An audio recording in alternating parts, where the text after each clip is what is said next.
네, 오늘 우리 계속해서 우리 예레미야 말씀을 보고 있습니다. 오늘은 이 복의 기준 순종이라고 하는 제목으로 말씀 함께 나누고 또 기도의 자리로 또 함께 나아가서 하나님이 하늘아버지가 주시는 그 하나님께서 주시는 은혜가 여전히 우리 가운데 임하고 또 머물고 흐를 수 있는 역사있길 원합니다.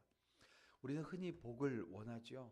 이런 겁니다. 더 많은 기회를 원하고 또 더 큰 성공을 원하고 또 내 안에 평안이 있어도 더 큰, 더 깊은 평안을 바라면서 주님 앞에 섭니다. 기도하게 되어집니다. 그러나 하나님께서 성경을 통해서 보여주시는 이 복의 비결이라고 하는 것은 이런 겁니다. 뭐라고 말씀하시냐면 순종이 제사보다 낫고 듣는 것이 순양의 기름보다 낫다라고 말씀하셨습니다. 그래서 오늘 우리는 예레미야 시대의 그 한 가족, 그 레갑 족속의 이야기를 통해서 순종의 의미를 되새기고자 합니다. 여러분, 레갑 족속이 200년 전 선조 요나답이 명령한 내용을 지금까지 지키고 있는 그 모습을 통해서 하나님은 지금 그 유다 백성의 신실하지 못함을, 그러나 하나님 앞에 순종하지 않는 그 모습을 부각시키고 있는 거예요. 하나님은 유다 백성이 하나님의 명령을 수백 년 전에 죽은 사람의 명령만큼도 중요하게 여기지 않고 있다고 지금 고발하고 있는 것입니다. 하나님께서는 레갑 족속의 이야기를 통해서 이 유다 백성과 예루살렘 주민들을 지금 거울 앞에 세워놓으십니다. 예레미야에게 이 레갑 족속을 성전의 규비실로 초대해서 이 포도주를 권하게 하신 것은 단순한 테스트가 아니지요. 그것은 레위 족속의 순종을 통해서 하나님 백성의 이 불순종을 드러내시려고 하는 어떻게 보면 영적 연극이었던 겁니다. 레갑 족속은 조상 요나답의 명령을 그래요 200년 동안 지켰습니다. 요나답은 한 사람에 불과하잖아요. 하지만 그의 명령은 그 후손들의 삶을 통제하는 규율이 되었습니다. 그들은 이를 아주 충실히 따랐고요. 그리고 하나님께서는 이 사실을 잘 알고 계셨습니다. 예레미야에게 그들의 순종을 이용해서 유다 백성을 책망하라고 하신 겁니다. 자, 성전에서 포도주를 권할 때 레갑 족속은요 망설임이 없어요. 우리는 조상의 명령을 따라 포도주를 마시지 않습니다. 아주 단순한 대답이었지만 여러분 그 뒤에 있는 신실함은 아주 무겁고 깊었던 것입니다. 하나님께서 요구하시는 것은 여러분 결코 불합리하거나 불가능한 일을 오늘 우리에게 말씀하시고 또 요구하시는 것이 아니에요. 요나답은 이미 죽었으나 그의 명령은 레갑 족속의 그 모든 삶을 지배하고 있는 것 아니었습니까? 반면에 우리 하나님은 어떤 분이세요? 살아계신 하나님이십니다. 그 살아계신 하나님은 계속해서 선지자를 보내시면서 사랑으로 백성들에게 말씀하셨어요. 그러나 이 유다 백성은 듣지 않습니다. 그들은 하나님의 명령을 무거운 짐으로 여겼고 그 말씀에 순종할 필요조차 느끼지 못했던 것입니다. 자, 그러면 오늘 우리도 지금 말씀 앞에 서 있잖아요. 오늘 우리도 살아계신 하나님께서 우리에게 말씀을 주셨고 그 말씀 앞에 저와 여러분 서 있습니다. 자, 우리는 어떠하냐라고 하는 거예요. 하나님 주신 말씀을 쉽게 무시하면서 하나님의 요구가 너무 많다고 불평하고 있지는 않느냐는 거예요. 하나님은 여러분 오늘 우리에게 감당할 수 없는 짐을 주시는 분이 아닙니다. 여러분 하나님께서 우리에게 주시는 말씀은 생명의 그 길이고 평안의 길로 오늘 우리를 인도해 주신다는 거예요. 그래서 우리는 그 길 대신 우리의 욕망과 또 편리함을 쫓기를 선택하는 모습 여러분 아니 되는 것입니다. 레갑 족속의 순종은 그런 거예요. 유다 백성의 불순종을 증언하고 있는 것이고 또 오늘 우리의 신앙을 돌아보게 합니다. 우리는 하나님의 음성을 얼마나 귀하게 여기고 있는지 또 하나님께서 우리가 그분의 말씀에 순종하며 기다리시는 그 모습이 있는데 이걸 여러분 우리가 바라볼 수 있는 영적인 안목이 있는지 다시 한번 자신의 모습을 돌아보면서 하나님께서 지금도 우리에게 말씀하시는 음성, 너희는 나의 음성을 들으라 라고 하는 그 말씀이 내 귓가에 언제나 맴도는, 그래서 그 맴도는 그 말씀이 내 심령을 움직이고 내 삶의 자리를 움직여내서 내가 내 손과 발이 그 말씀 앞에 순종해서 행하는, 순종하는 그 삶의 자리가 온전히 회복되어지기를 주님의 이름으로 축원함을 드립니다. 하나님은 지금까지 유다 백성과 예루살렘 주민들에게 얼마나 많은 선제를 보내시고 또 경고하셨는지 말씀하고 계십니다. 그 경고의 내용이 여러분 무엇입니까? 악한 길에서 돌이켜 행위를 고치라는 거예요. 그러니까 하나님 앞에서 행음하지 말라는 거예요. 뭐냐 하면 이 다른 우상들, 다른 신을 섬기지 말라고 계속해서 거듭 말씀하셨던 것입니다. 자, 그러면 왜 하나님께서 선지자들을 보내시면서 이런 말씀을 주셨을까요? 다른 이유가 없습니다. 하나님께서는 이 가나안이라고 하는 이 가나안 땅을 주시면서 이 약속을 하셨습니다. 그 약속의 내용대로 이스라엘 백성들이 이 약속의 땅에서 오랫동안 살도록 하시기 위해서라는 거예요. 그래서 지금 레갑 족속처럼 하나님께서 이스라엘 백성들에게 뭐 극단적인 금욕을 요구하신 적도 없으시거든요. 유다 백성은 하나님이 그토록 반복해서 강조하신 이 가르침을 그럼에도 불구하고 따르지 않았던 것입니다. 사실 하나님은 당신의 백성에게 여러분 무거운 짐을 지우시는 분이 아니셔요. 그러나 죄인들은 이 복된 삶으로 인도하시는 하나님의 가르침을 지키다가 조금 힘들게 되어지면 그냥 이내 불평하게 되어집니다. 그리고 어떻게 해요? 세상의 길을 따르는 거예요. 하나님께 순종하는 것이 힘들고 무거운 짐이라고 하는 것은 여러분 잘못된 고정관념입니다. 하나님이 요구하시는 길은 여러분 오늘에게 풍요를 주고 평안을 주는 길이고 영원히 복을 잃지 않는 길이라고 하는 것을 오늘 우리가 잊지 않아야 합니다.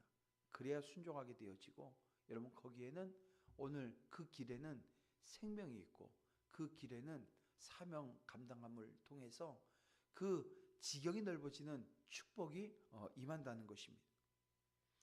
하나님은 유다와 예루살렘 주민들에게 재앙을 선포하십니다. 그 이유가 뭐예요? 하나입니다. 그들은 하나님의 말씀을 듣지 않았다는 것이요. 하나님은 반복해서 이 선지자들을 보내셨고 그들의 마음의 문을 두드리셨지만 그들은 끝내 응답하지 않았습니다. 자, 이 장면은 마치 한 아버지가 자녀에게 다가가서 야, 이 길 가면 위험해, 조심해야 돼 라고 경고를 하고 있지만 자녀는 어때요? 모르겠다고, 나는 그냥 이 길 가겠다고 무시하면서 위험 속으로 뛰어드는 모습과 너무나도 같습니다. 하나님은 유다 백성을 향한 경고요 멈추지 않으셨어요. 하지만 그들이 들은 것은 뭐 하나님의 말씀 아니었던 거죠. 그리고 보여준 모습은 무엇입니까? 비웃음이었고 조롱뿐이었다는 것입니다. 결국 그들은 자신들의 불순종으로 인해서 이 재앙을 자초했던 것입니다. 반면에 이 레갑 족속에 대한 하나님의 응답은 전혀 다릅니다. 그들의 순종은 단지 조상의 명령을 지킨 것이 아니었고요. 하나님은 그들의 신실함과 어떻게 보면 이 금욕적 생활을 하나님을 바르게 섬긴 것으로 인정해 주셨어요. 여러분, 금욕적 생활이라고 하는 것이 하나님께서 그러면 원하시는 것이고 오늘 우리 모두에게 그 모습을 오늘 우리에게 요구하시는 것이냐? 그런 게 아닙니다. 그럼에도 불구하고 하나님께서는 이 레갑 족속에게 약속하시는 거예요. 뭐라고요? 요나답의 자손에게 내 앞에서 끊어지지 아니하리라라고 하는 말씀을 주십니다. 그리고 이 약속은 그들의 후손이 번성할 것이다라고 하는 의미를 넘어서 하나님의 축복과 임재가 그들과 함께할 것이라고 하는 것을 선언하고 계시는 거예요. 그래서 여러분 레갑 족속의 이야기는 오늘 우리에게 중요한 교훈을 줍니다. 하나님은 그들의 신분이나 이 배경 문제 삼지 않는다는 거예요. 여러분 그들은 북이스라엘 출신으로 이 남유다에서는 외부인에 불과했던 거예요.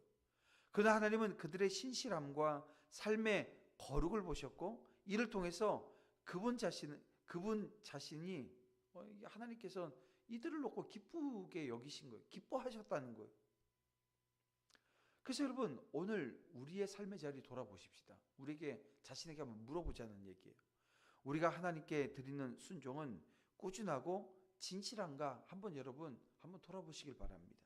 또 우리의 믿음은 다른 사람에게 보이기 위한 것이 아니라 하나님 앞에서 온전히 드려지고 있는가라고 하는 것도 한번 점검해 보시자는 얘기예요.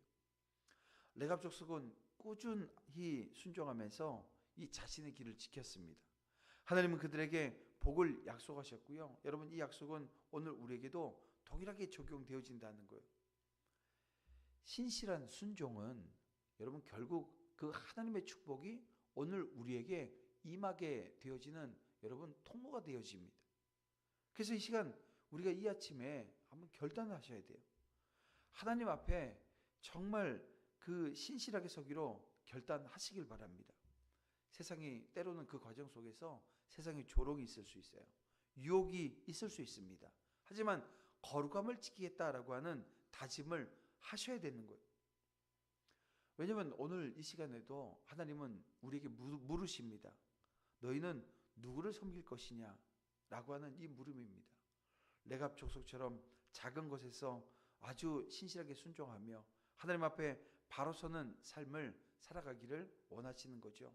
그럴 때 하나님께서는 오늘 저와 여러분의 인생에 정말 세상 사람들이 알지 못하는 아주 인생의 축복으로 가득 채우실 거라는 거예요. 그리고 세상 사람들이 얘기하는 그 복이라고 하는 것은 그 과정 중에 우리에게 주어지는 보너스 같은 거예요. 제가 거듭 말씀드리지만 우리가 보너스 받겠다고 직장 생활하는 사람 누가 있습니까? 예. 가장 중요한 건 매달 내게 주어지는 그 월급이잖아요. 그걸 통해서 우리가 살아가는 겁니다. 그래서 하나님께서 오늘 저와 여러분에게 하나님 앞에 바로 섰을 때 하나님께서 주시는 그 축복이라고 하는 것은 여러분 끊임없이 오늘 우리에게 공급되어지는 과정 속에 주어지는 은혜입니다.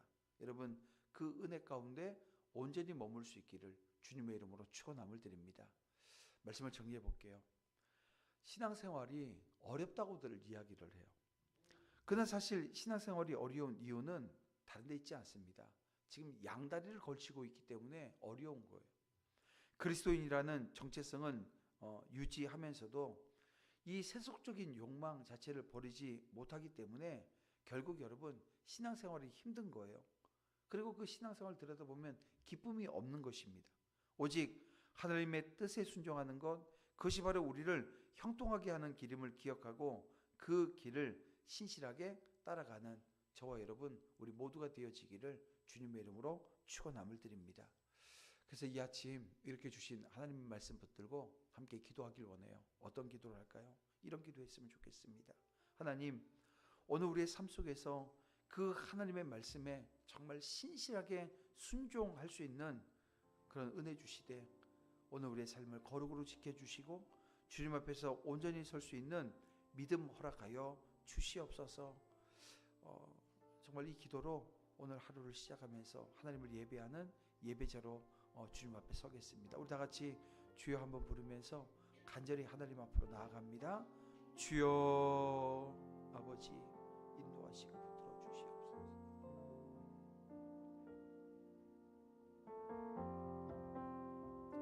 삶의 자리자리마다 아버지가 주시는 은혜가 임하게 하시고 믿음의 길 위에 섰을 때 내 삶을 붙들고 있는 것이 내 결단이나 내 힘이 아니라 아버지께서 붙들고 계셨고 인도하셨음을 고백하는 은혜 있길 원합니다. 결국 그 자리가 순종의 자리였고 아버지가 나를